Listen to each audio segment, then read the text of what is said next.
Hello student, S N Yadav mission UPSC में आपका स्वागत है। आज की जो वीडियो है वो बहुत ही महत्वपूर्ण इंपोर्टेंट होने वाली है उस एस्पिरेंट्स के लिए जो 2023 का pre plus mains UPSC attempt देने का सोच रहा है और प्रिपरेशन करने की भी सोच रहा है। विदाउट कोचिंग हम कैसे यूपीएससी की तैयारी करें, कि कोचिंग की जरूरत है मुझे या कोचिंग की जरूरत नहीं है, ये एस्पिरेंट्स के माइंड में बहुत डाउट्स स्टार्टिंग में रह रहे हैं। तो आज हम वही डाउट्स सभी के क्लियर करेंगे कि हमें विदाउट कोचिंग के प्रिपरेशन कर सकते हैं अन्यथा नहीं कर सकते हैं। तो बने रहिएगा वीडियो में। स्टार्ट करते हैं। ऊपर का जैसे कि आप लाइन देख ही रहे हैं कि आज का वीडियो क्या है, how can I prepare for UPSC 2023 without coaching, यानी 2023 यूपीएससी की प्रिपरेशन बिना कोचिंग के कैसे कर सकते हैं, क्या ये मुमकिन है या नहीं है, आज हम इसी के बारे में चर्चा करेंगे। मुमकिन है, उसीलिए हमने इनको 6 भागों में डिवाइड किया हुआ है कि हम विदाउट कोचिंग के कैसे प्रिपरेशन सेल्फ स्टडी के माध्यम से कर सकते हैं।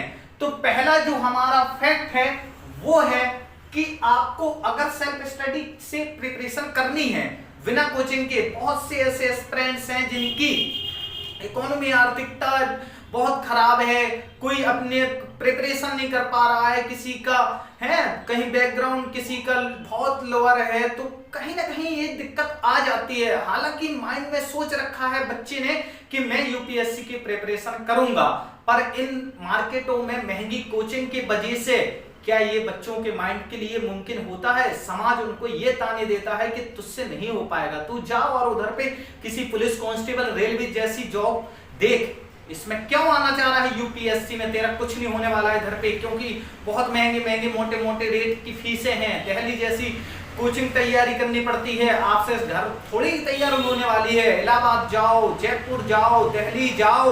तो मैं उन स्टूडेंट के लिए ये बात कहना चाह रहा हूं कि आप घर बैठे तैयारी कर सकते हैं और अपने सपने को साकार भी कर सकते हैं। यूपीएससी तो बहुत दूर की बात है, आप जो भी सपना देख चुके हैं ना, उस हर सपने को साकार कर सकते हैं। बस आपके अंदर एक आग होनी चाहिए कि बस रुकना नहीं है, चाहे कुछ भी हो जाए। समाज का ताना है, देते रहते हैं। तो चलिए वीडियो को शुरू करते हैं। पहला पॉइंट है जो आपको बहुत इंपोर्टेंट है, ये 6 पॉइंट बहुत बहुत बहुत बहुत इंपोर्टेंट है, वेरी मोस्ट इंपोर्टेंट इन 6 जो फैक्ट हैं, ये आपकी यूपीएससी की प्रिपरेशन के लिए बहुत महत्वपूर्ण है। बच्चों ध्यान से देखिएगा। पहला पॉइंट है कि आपको क्या करना है सेल्फ स्टडी के माध्यम से, करना क्या है आपको। तो पहला है कि read NCERT and other standard books, पहला फैक्ट। ठीक है, हम इसको बारीकी से डीप तरीके से समझेंगे, पर पहले हम 6 फैक्ट को बता दें कि वो 6 फैक्ट है कौन कौन से। तो पहला, read NCERT and other standard books. Second जो फैक्ट है, जो सेकंड है नंबर, वो है read a newspaper and make notes. Newspaper आपको पढ़ना है और इनके नोट्स भी बनाने हैं, न्यूज़पेपर के भी नोट्स बनाने हैं। जो आप अदर भी टॉपिक से पढ़ रहे हैं, अदर सब्जेक्ट पढ़ रहे हैं, उसके भी आपको नोट्स बनाने हैं। नोट्स यूपीएससी में बहुत इंपोर्टेंट चीज है। ठीक, थर्ड जो है हमारा वो है practice answer writing for mains exam, यानी कि आंसर राइटिंग की आपको प्रैक्टिस करनी है। आपको यूपीएससी के मेंस एग्जाम के लिए आंसर राइटिंग की प्रैक्टिस करनी ही करनी है। फोर्थ है हमारा choose and excel in the optional for mains, ये भी इंपोर्टेंट है। मेंस के एग्जाम में ऑप्शनल के सब्जेक्ट का भी आपको चयन करना ही पड़ेगा, फास्ट। ठीक, 5th नंबर है practice UPSC previous years question paper, यानी कि जितने भी पिछले ईयर के प्रीवियस यानी कि पिछले ईयर के क्वेश्चन पेपर हैं उनको आपको अपने पास रखना है, उसकी भी आपको प्रैक्टिस करनी है। और जो हमारा 6 नंबर पर है वो है ग्रूम योरसेल्फ फॉर इंटरव्यू। ये बहुत महत्वपूर्ण है इसके बारे में हम डीप तरीके से समझने का प्रयास करेंगे। पहले हम जान लेते हैं फर्स्ट वाले के बारे में कि read NCERT other standard books. तो पहले जानते हैं कि हमने जैसे रीड एनसीईआरटी, अब स्टूडेंट क्या कहेगा एनसीईआरटी सर कहां से मिलेगी, एनसीईआरटी बहुत है, 12 से लेकर के पढ़ना है या हमें 1 से उठाना है या 6 से उठाना है, कहां से पढ़े एनसीईआरटी। तो दोस्तों बिल्कुल भी मत डरिए, मैं इसमें आपको सभी चीजें क्लियर करूंगा कि आपको पूरा एनसीईआरटी नहीं पढ़ना है, सिर्फ इंपोर्टेंट एनसीईआरटी ही पढ़ना है, इंपोर्टेंट क्लास की एनसीईआरटी पढ़ना है जो यूपीएससी में वाकई आपके लिए एक अच्छा योगदान दे सके। तो एनसीईआरटी की बात करें तो एनसीईआरटी में आपको कहां से कौन कौन सी क्या क्या यानी कि क्या क्या चीजें पढ़नी है, ठीक है। एनसीईआरटी में आपको पहली बात कर लेते हैं हिस्ट्री की, ठीक है। हिस्ट्री एनसीईआरटी में आपको कहां से कितनी कवर करनी है उसके बारे में हम बताते हैं। तो फर्स्ट पर तो हो गया हमारा हिस्ट्री, ठीक है। तो हिस्ट्री आपको कवर करनी है 6 to 12th एंडर तक, ठीक है। एनसीईआरटी में आपको हिस्ट्री का 6 to 12 पढ़ना है, पूरा पूरा पढ़िए 6 to 12 तक का हिस्ट्री, क्योंकि हिस्ट्री बहुत जरूरी है और हिस्ट्री आप जितना ज्यादा पढ़ेंगे उतना हिस्ट्री का क्वेश्चन आपको समझ में आएगा। तो एनसीईआरटी आपको 6 to 12 तक का कवर करना है। अब बात करते हैं जियोग्राफी की, जियोग्राफी की बात करते हैं। तो जियोग्राफी में जो है कि जियोग्राफी यानी कि भूगोल, हिस्ट्री अगर हिंदी मीडियम का बच्चा देख रहा है तो वो थोड़ा सा डाउटली रहेगा, फिर वो जाकर के गूगल में सर्च करेगा हिस्ट्री क्या है जियोग्राफी क्या है। तो मैं बताते जा रहा हूं, हिस्ट्री यानी इतिहास और जियोग्राफी मीन भूगोल, ठीक। अब हिस्ट्री में बहुत से ये डाउट भी न रहे, ये भी मैं क्लियर कर देता हूं कि हिस्ट्री एक पार्ट बाय पार्ट भी डिवाइड है। तो आपको एनसीईआरटी में बिल्कुल भी नहीं सोचना है कि कितने पार्टों में डिवाइड है, आप तो बस हिस्ट्री 6 to 12 तक का जितना भी पैटर्न है हिस्ट्री का पूरा कवर करना है। दोस्तों जियोग्राफी आपको सिर्फ 11-12 का पढ़ लीजिए, पूरा जियोग्राफी की जरूरत नहीं है, क्योंकि जियोग्राफी क्या है आपको एक बेसिक नॉलेज मिल जाए, ठीक है, बेसिक नॉलेज मिल जाए पहले, ठीक। यानी कि आपको यहां पर 11-12 तक का ही पढ़ना है, 11-12 तक का आपको जियोग्राफी यानी भूगोल कवर करना है एनसीईआरटी बेस पर, ठीक है। अब थर्ड पर देख लेते हैं हम इकोनॉमी। इकोनॉमी, अब इकोनॉमी में क्या है भाई, इकोनॉमी, ठीक है, अर्थव्यवस्था। अब इसको कहां से सर कवर करें, क्या है, तो इसको आपको एनसीईआरटी इसलिए नहीं पढ़ना है, एनसीईआरटी के इकोनॉमी की आर्थिक व्यवस्था सिर्फ आपको सॉल्यूशन बेसिक तरीके से समझ में आ जाए।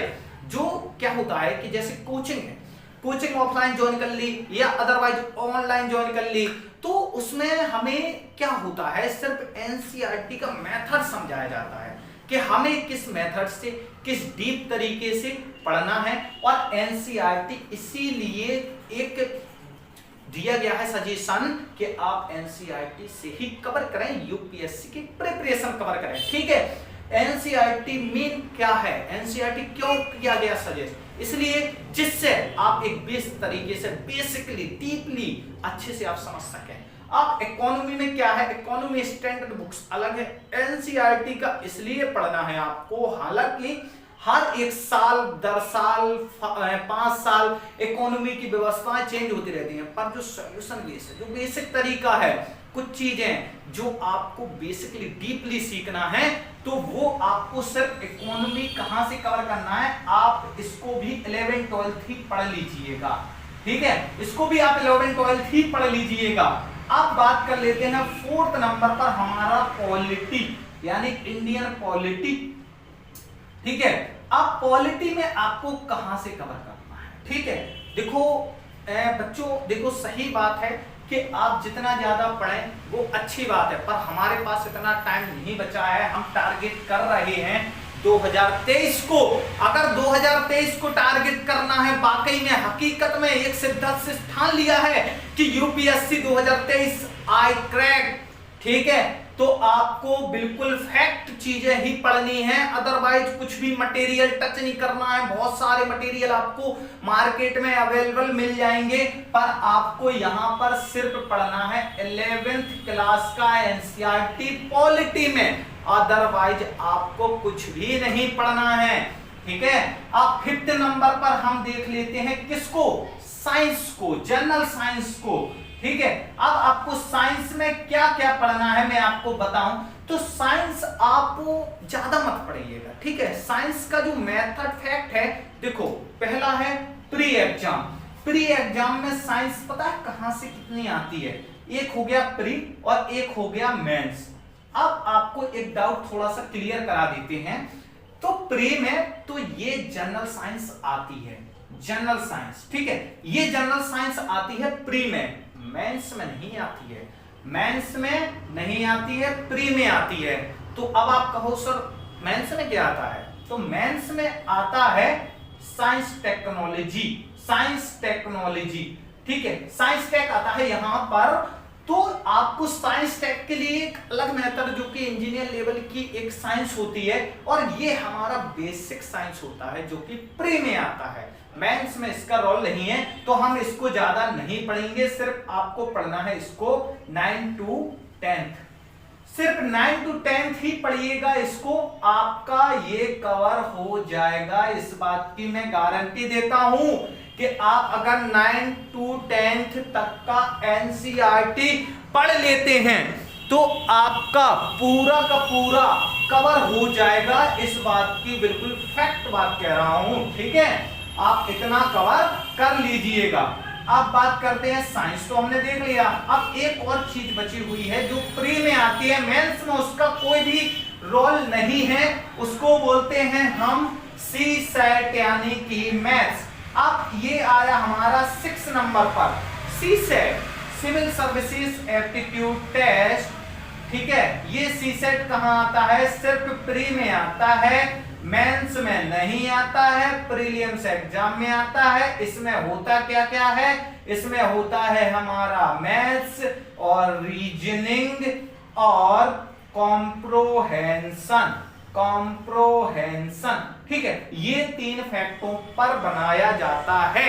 अब आपको कवर कहां से करना है, कॉम्प्रोहेंशन एक आपको पैसेजली दिया जाएगा और उसमें से आपको ऑप्शन दिए जाएंगे कि बताइए इसको ऑप्शन कौन से एक फैक्चुअल चीज से मैच हो रहे हैं, ठीक है। तो आपको ये कहां तक कवर करना है, 6 नंबर का सी सेट के लिए आपको सिर्फ मैथ्स की बात कर लेते हैं। तो मैथ्स आपको पढ़ना है सिर्फ 9 to 10th तक का। लॉजिकल थोड़ा सा अपर लेवल जा सकता है, पर मेरा यही दावा है कि 9 to 10th के ऊपर सी सेट पेपर बनता ही नहीं है। क्यों नहीं बनता है, क्योंकि मैथ्स का ही तो रोल है। रीजनिंग इतना राउंडली सर्किलली घुमा दिया जाता है कि बहुत टफ लगने लगता है, ये लगता है कि यार कहां से क्वेश्चन आ गया। तो सीधा अगर वो डायरेक्टली एग्जामिनर मास्टर आपको क्वेश्चन दे दे तो आपको इजी लगेगा, और जैसे उसने राउंड सर्किल बना के क्वेश्चन दिया इनडायरेक्टली तो आपको यार कहां से क्वेश्चन आया है। तो यही सब डाउट्स चीजें हैं और कुछ नहीं। तो 6 नंबर पर आपको क्या है वो भी बता दिए हैं। 6 नंबर पर आपको सी सेट के लिए मैथ्स कवर करना है, जो कि 9 to 10th तक का करना ही है और कुछ अदरवाइज टच नहीं करना है। 7 नंबर के लिए एक और चीज को थोड़ा सा डीप तरीके से समझ लेते हैं कि एक और है सब्जेक्ट जो उसको भी थोड़ा सा देखना चाहिए, जिसको पर्यावरण भी बोलते हैं, पर उसको आपको यहां बिल्कुल टच नहीं करना है, ठीक है। उसको हम एनसीईआरटी बेस पर नहीं देंगे। एनसीईआरटी एक सामाजिक तौर पर आपको पर्यावरण पढ़ने के लिए मिल जाएगी। अगर थोड़ा सा लगता है तो 11th का आप थोड़ा सा एनवायरनमेंट देख सकते हैं और कुछ नहीं करना है आपको। एनवायरनमेंट आप इतना ही देखें और कुछ नहीं देखना है आपको। एनसीईआरटी हो गया आपका कवर। अब आपको एनसीईआरटी में history, geography, economy, polity, science ये आपके हो चुके हैं कवर। अब आपको करना क्या है, अब इसके बाद जब ये चीजें आप पढ़ लेते हो, ठीक है, पहले इसको थोड़ा सा साफ कर लेते हैं। एनसीईआरटी इंपोर्टेंट बहुत है। अगर एनसीईआरटी आप नहीं पढ़ते हो तो आपका बेस मजबूत नहीं होगा, और जब आपका बेस मजबूत नहीं होगा तो आप यूपीएससी के लायक मेरी नजर से तो बिल्कुल हो ही नहीं, क्योंकि यूपीएससी वो छत है। सपोज कीजिए ये आप एक फॉर्म बना रहे हैं, ठीक है, फॉर्म मतलब यूपीएससी ही है, आईएएस का घर। अब आप बना रहे हो तो इसके लिए क्या करना पड़ेगा, सबसे पहले फाउंडेशन डालना पड़ेगा।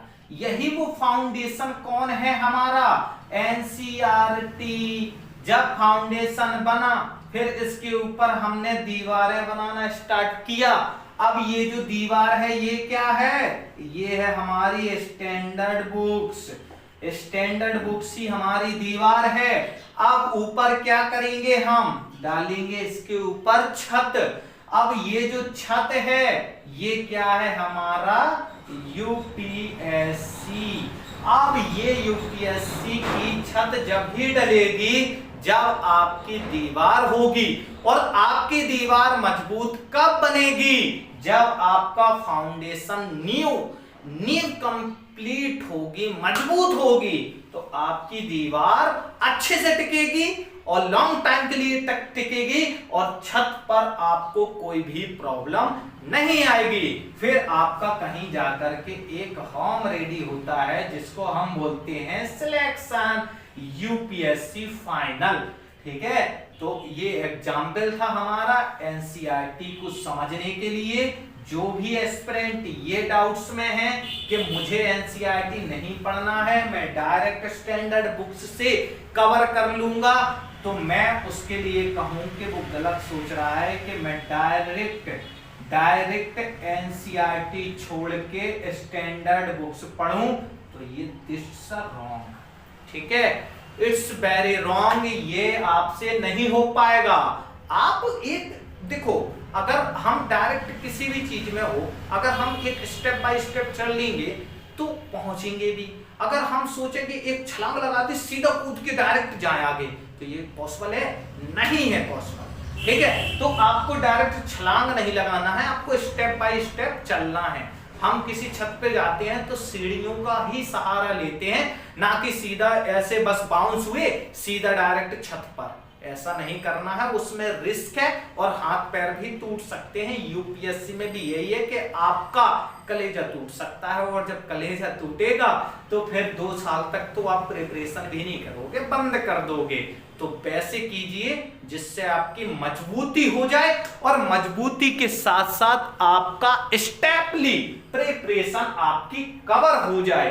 तो अब थोड़ा सा बात कर लेते हैं कि हमें जो स्टैंडर्ड बुक्स हैं वो कौन कौन सी सर लेनी चाहिए, ठीक है। तो मैं आपको स्टैंडर्ड बुक्स की लिस्ट बता देता हूं कि आप मार्केट से जाकर के उसको परचेस कर लें। और एक और बात को ध्यान में रखें, हम अभी एक बिल्कुल सिलेबस को डीप तरीके से पढ़ेंगे, जिसमें हम सारी चीजें कवर करेंगे, पूरा स्टैंडर्ड बुक्स को कवर करेंगे। हालांकि एनसीईआरटी पढ़ाने वाली चीज नहीं है, पर उसको हम थोड़ा सा बीच में ही समझते चलेंगे। जैसे ही हम स्टैंडर्ड बुक्स उठाया उसी में से हम आपको एक बेस तरीके से बिल्कुल, जिससे समय भी हमारा वेस्ट ना हो और हमारा NCERT plus standard books cover होता जाए।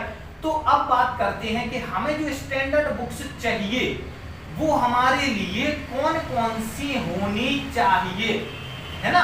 स्टैंडर्ड बुक्स कौन कौन सी होनी चाहिए, तो पहली बात कर लेते हैं हम हिस्ट्री के लिए, ठीक है। हिस्ट्री में हमें कौन कौन सी बुक्स चाहिए, तो पहले पार्ट के लिए हमें जो बुक्स चाहिए वो हमारा एक आर्ट एंड कल्चर होता है, ठीक है। हिस्ट्री में ही आर्ट एंड कल्चर है, तो आपको आर्ट एंड कल्चर के लिए आर्ट एंड कल्चर के लिए आपको ले लेनी है नितिन सिंघानिया की बुक, ठीक है। नितिन सिंघानिया जी की बुक है, बहुत बेस्ट बुक है। मैंने भी इसको पढ़ा हुआ है, बहुत डीप तरीके से लिखा हुआ है, आपको बहुत ही आसानी से समझ में आएगा और प्रिपरेशन में भी प्रॉब्लम नहीं होगी। ये हो गया हमारा आर्ट एंड कल्चर के लिए। सेकंड जो पार्ट है इसका, आपको ले लेना है बिपिन चंद्रा की। बिपिन चंद्रा की बुक आती है, ठीक है, हिस्ट्री में ही बता रहे हैं। एक बिपिन चंद्रा का हिस्ट्री से हिस्ट्री का ले लेना, बिपिन चंद्रा। थर्ड ऑक्सफोर्ड, ठीक है, ऑक्सफोर्ड का एक ले लेना है। और जो फोर्थ है एक हमारा, वो है हमारा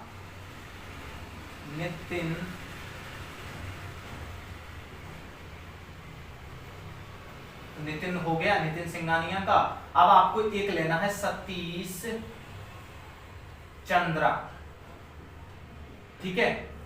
ये 4 बुक्स, अब आप नाम देख लीजिएगा। हिस्ट्री में आपको ये चीजें आपको लेनी ही लेनी है, ठीक है।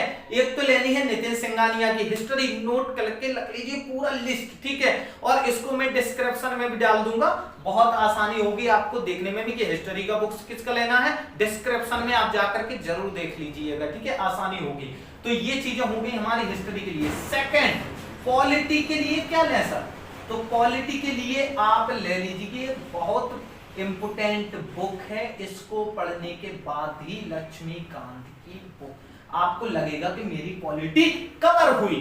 तो पॉलिटी कब कवर लगेगी, जब आप एम लक्ष्मीकांत पढ़ लेंगे।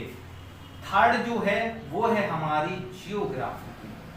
जियोग्राफी की सर कौन सी बुक लेनी चाहिए, तो भाई माजिद हुसैन से बेस्ट, माजिद हुसैन सर से बेस्ट तो बुक्स है ही नहीं जियोग्राफी में, इससे बेस्ट बुक तो है ही नहीं कुछ, ठीक है। अब बात करते हैं कि 4th नंबर पर, ठीक है, इकोनॉमी के लिए कौन सी है, तो इकोनॉमी के लिए यानी इंडियन इकोनॉमी पढ़नी है ना, तो आप रमेश सिंह की बुक लीजिएगा। रमेश सिंह की बुक बहुत बेस्ट बुक है, ठीक है। रमेश सिंह सर की बुक लीजिएगा, बहुत बहुत इंपोर्टेंट बुक है, आप पढ़िएगा, आसानी होगी समझने में इकोनॉमी को, ठीक है। और 5th नंबर पर हम देख लेते हैं क्या हो गया, हिस्ट्री भी हो गया, पॉलिटी हो गया, जियोग्राफी हो गया, इकोनॉमी हो गया।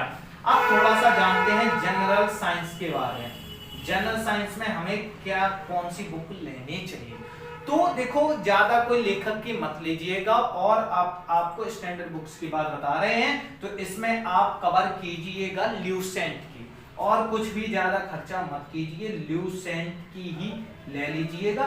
ल्यूसेंट से ही आप कवर कर सकते हैं साइंस को, ठीक है। ये आपको यहां से इतना तो कवर कर ही लेना है, ठीक है। अब बात करते हैं एनवायरनमेंट और इकोलॉजी के लिए, हालांकि स्टैंडर्ड बुक्स की बात चल रही है तो आप उसके लिए भी हम थोड़ा सा देख लेते हैं। तो इंडियन जो एनवायरनमेंट है, सॉरी एनवायरनमेंट और इकोलॉजी है, उसके लिए हमें कौन सा चाहिए, यानी कि एनवायरनमेंट और इकोलॉजी, इसके लिए आपको लेनी है माजिद हुसैन सर की ही, ये लेनी है आपको, ठीक है। माजिद हुसैन सर की ही बहुत बेस्ट है एनवायरनमेंट इकोलॉजी। अब बात करते हैं कि करंट अफेयर्स के लिए क्या करना चाहिए सर, तो करंट अफेयर्स के लिए आपको मंथली एक मैगजीन लेनी है। किसकी लेनी है, वो लेनी है आपको क्रॉनिकल की मैगजीन ले लीजिएगा। क्रॉनिकल की दोनों में आती है, हिंदी और इंग्लिश दोनों ही माध्यम के लिए है, दोनों को। ये जो बुक्सों की लिस्ट बता रहा हूं ना, दोनों माध्यम के लिए। कोई ये मत सोचना कि मुझे कमेंट नहीं चाहिए इस बात के लिए कि आप स्टैंडर्ड बुक्स में मैं सर हिंदी माध्यम से हूं तो मैं हिंदी माध्यम की कौन सी लूं, इंग्लिश माध्यम से हूं तो मैं सर इंग्लिश माध्यम की कौन सी लूं, तो ये दोनों ही मीडियम के लिए है, ठीक है। आपको बिल्कुल भी ये नहीं सोचना कि एक ही माध्यम के लिए बता रहे हैं, हाँ एक माध्यम के लिए बस न्यूज़पेपर पर थोड़ा सा है, वो अब हम चर्चा करते हैं। तो स्टैंडर्ड बुक्सों के लिए ये चीजें आपकी हो गई हैं। अब हम बात करते हैं कि जो सेकंड लाइन है, ठीक है, सेकंड जो फैक्ट है हमारा, उसको समझने का थोड़ा सा प्रयास करते हैं, है ना। उसको समझने का प्रयास करते हैं। ये क्या है, ये हो गया हमारा, ये भी हमने कवर कर लिया, ठीक है, और ये बुक्स भी हमने कवर कर ली। अब इतना हमारा डन है। अब बात करते हैं read a newspaper and make notes. Newspaper कौन सा पढ़ना चाहिए सर, और किस तरीके से न्यूज़पेपर पढ़े? न्यूज़पेपर बहुत बड़ा आता है सर, क्या हमें वीक में न्यूज़पेपर पढ़ना चाहिए, साप्ताहिक न्यूज़पेपर पढ़ना चाहिए? तो नहीं, आपको डे में न्यूज़पेपर पढ़ना है, यानी कि आपको पर डे न्यूज रीड करना है, यानी कि न्यूज़पेपर आपको पर डे पढ़ना ही है। अब जो नोट्स हैं वो आपको किसके बनाने? एक तो आपको करंट का नोट्स बनाना है, करंट का भी आपको नोट्स बनाना है, और जो स्टैंडर्ड बुक्स बताई हुई हैं उसको आप पहले तो पढ़िए, और जब पढ़ लेंगे तो फिर इसके बाद आप टॉपिक वाइज आपको लगे कि हाँ यार ये लाइन इंपोर्टेंट है, तो इसको एक अपना एक बहुत इंपोर्टेंट फेयर वाइज आप बनाइए, एक रफ या फेयरली कुछ भी, उसमें आप उसको नोट करते जाइए, जो एग्जाम्स के टाइम पे आपके रिवीजन के काम आएगा। बहुत महत्वपूर्ण है नोट्स बनाना, ठीक है। अब ये बात तो हो गई। अब बात करते हैं कि न्यूज़पेपर कौन सा किस तरीके से पढ़ना चाहिए। देखो मैं न्यूज़पेपर के लिए बताऊं थोड़ा सा कि न्यूज़पेपर आपको कहां से कैसे पढ़ना है। न्यूज़पेपर, हालांकि ये मेरे पास दैनिक जागरण का है, न्यूज़पेपर है बहुत बड़ा, देखो इतना बड़ा है, तो क्या सर पूरा पढ़ना चाहिए? नहीं, इसमें आपका समय भी वेस्ट होगा, तो आपको पूरा नहीं पढ़ना है। पहले तो आपको देखते जाना है कि कौन सा क्या है, कौन सा क्या है दैनिक जागरण में, फिर आपको ऐसे करते करते करते करते फिर आना है आपको अपना प्रदेश में, जहां पे आपको अपना प्रदेश में ये है ना, ये यहां पर इसको आप बहुत डीप तरीके से पढ़िएगा।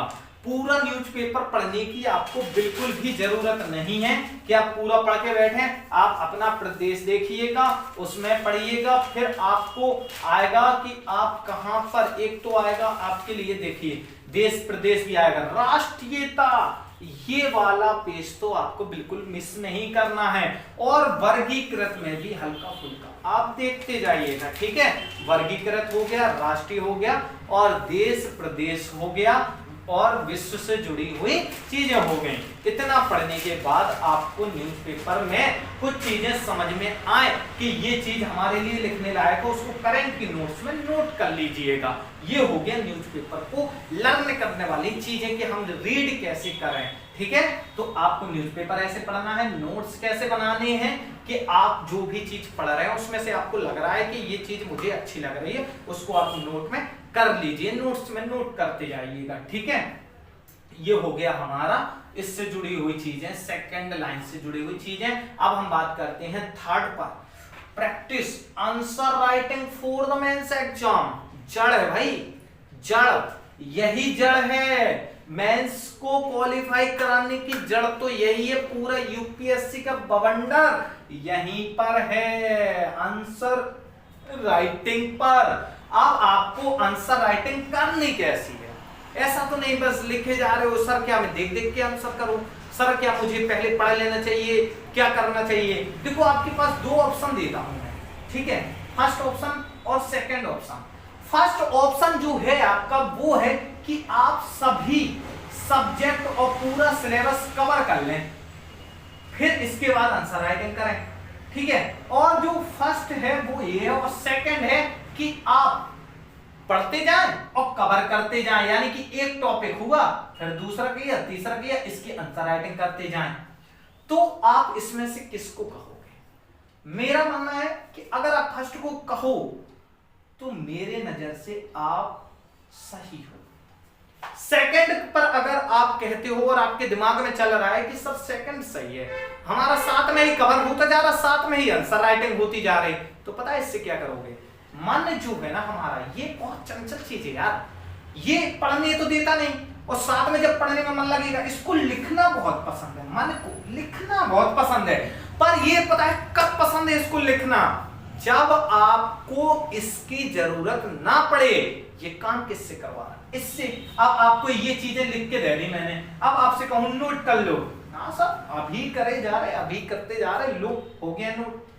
आप कहा जाए कि इसको याद करके नोट करो, तो नोट याद करके आप नहीं करोगे, ये फिर चंचलपंथी करेगा, यार क्या ये तो फंसा दिया यार, इसमें नहीं हो पाएगा।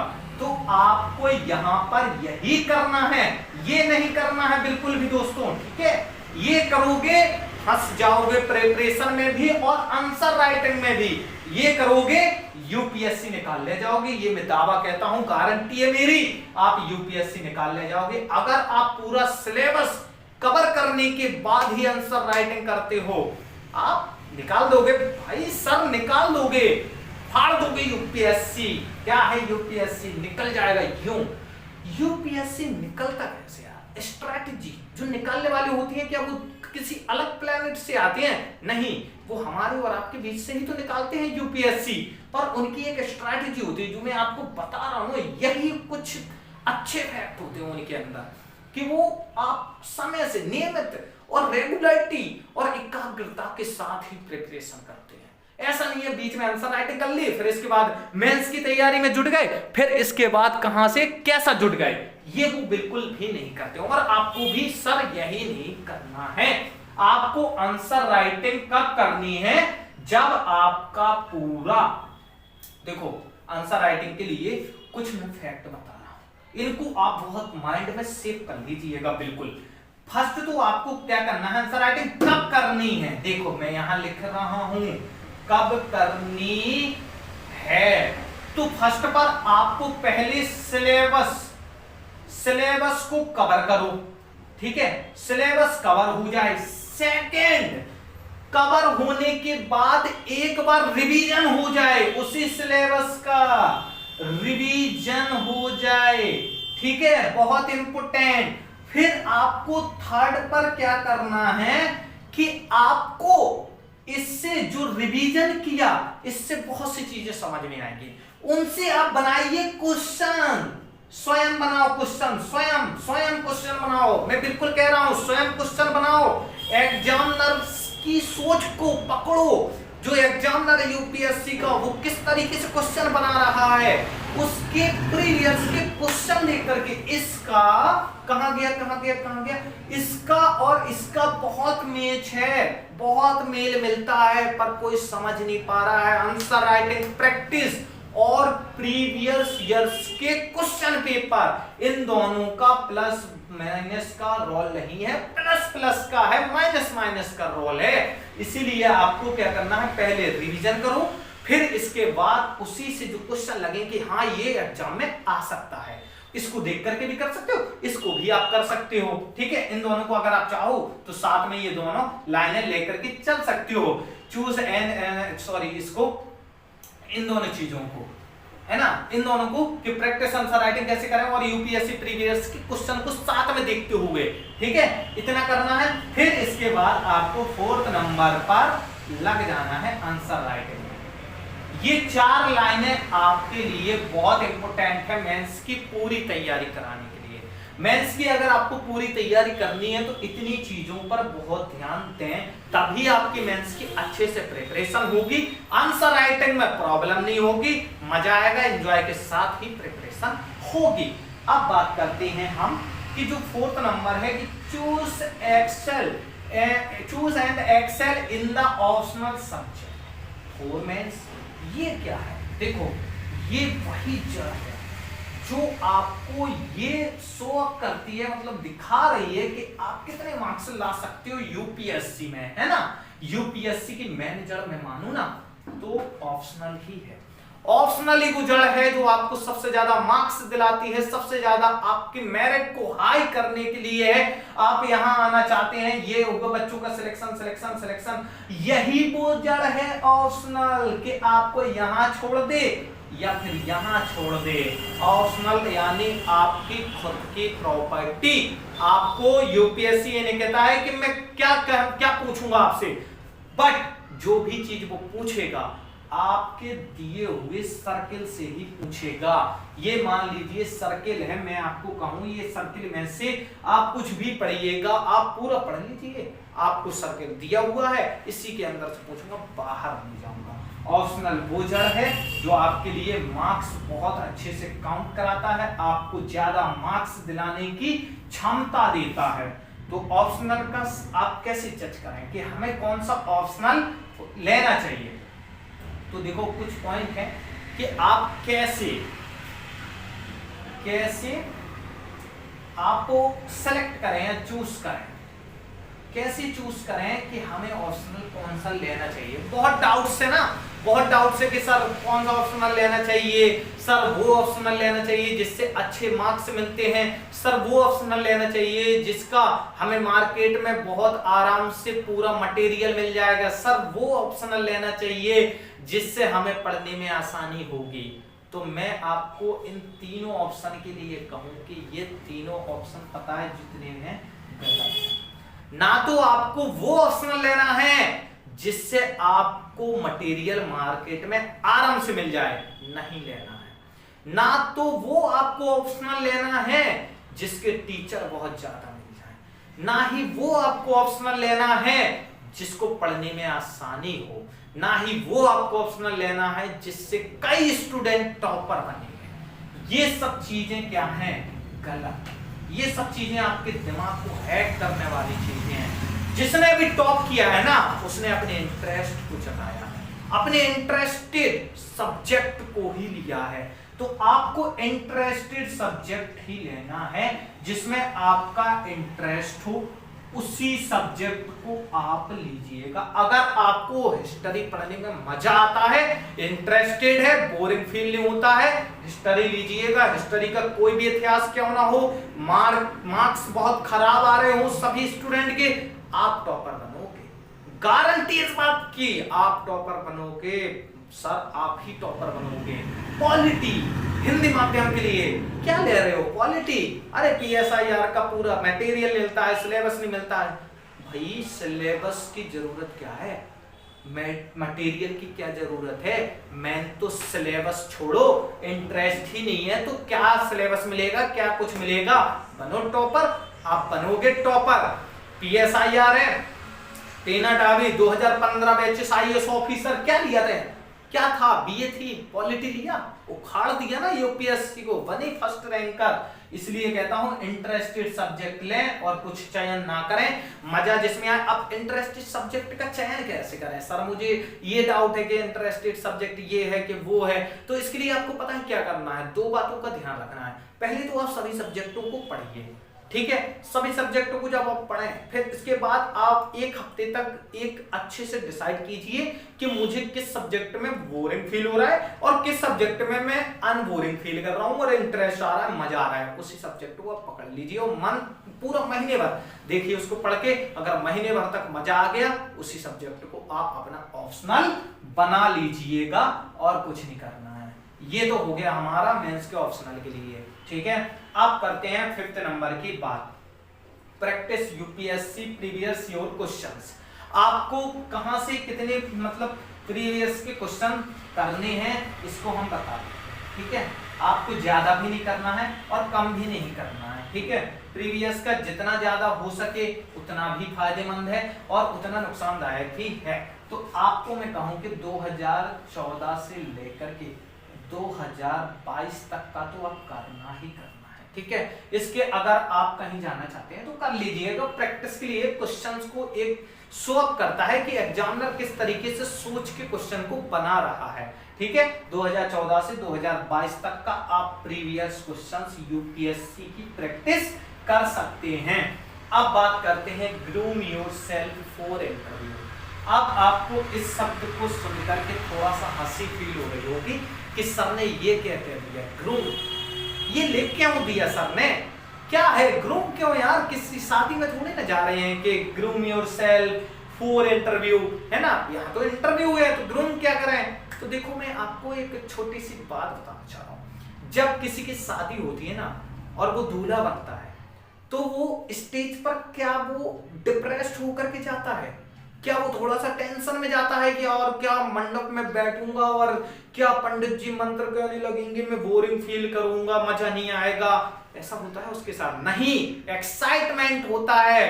क्या होता है, डीजे लगेंगे, ये होगा, नाच गाना होगा, बढ़िया खाना होगा, जयमाला होगा, फलाना होगा, ढिकाना होगा, बढ़िया लड़की मिलेगी, ये होता है ना, यही होता है। एक लाइफ पार्टनर मिल रहा है, खुशी हुई या नहीं हुई? मैंने ग्रूम शब्द ही इसलिए लिया है, दूल्हे, दूल्हे का शब्द ही इसलिए लिया है जिससे इंटरव्यू की प्रिपरेशन में बहुत आसानी हो जाए। जब ग्रूम शब्द आया तो मजा भी आया, है ना?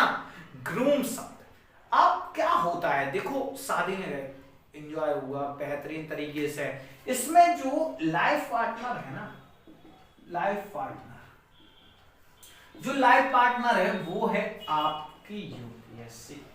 रिलेट कीजिए सब, ठीक है, रिलेट करो, यूपीएससी आपकी लाइफ पार्टनर है। अब जो वहां एग्जाम हॉल है, ठीक है, सॉरी इंटरव्यू हॉल है, वहां पर जो 5 बैठे हुए सदस्य इंटरव्यूअर, वो है आपके पंडित हो गया, बराती हो गए, लड़की के माता पिता हो गए, लड़की के रिलेशन वाले हो गए, और लड़की की सहेलियां फ्रेंड्स वगैरह हो गए।